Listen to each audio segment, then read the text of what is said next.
Django Multitravaux eto amin'ny Zomany Tangala.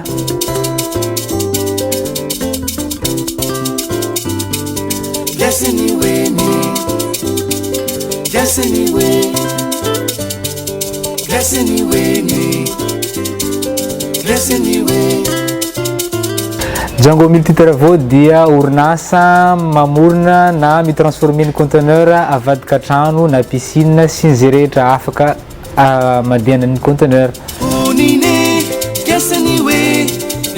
Mitandrina Django Multitravaux dia mba hanamora ny fananan-trano sy mba hamorona asa ho an'ny tanora.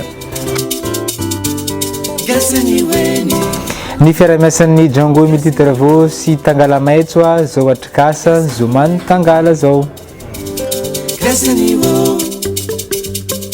Ny fandaram-potoana zao volana jona zao dia hamorona kiosque amin'ny refy maro samihafa amin'ny isany somary maromaro kokoa ho an'ny mpanjifa.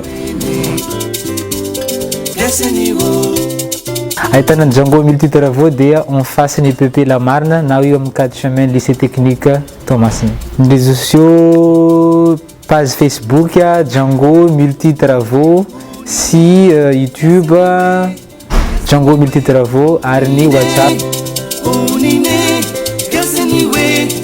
Ndao anjifa ny vita malagasy satria izay anisany ampiakatra ny toekarentsika eto Madagasikara. Zomany Tangala, Ranty, Takalo, Zara.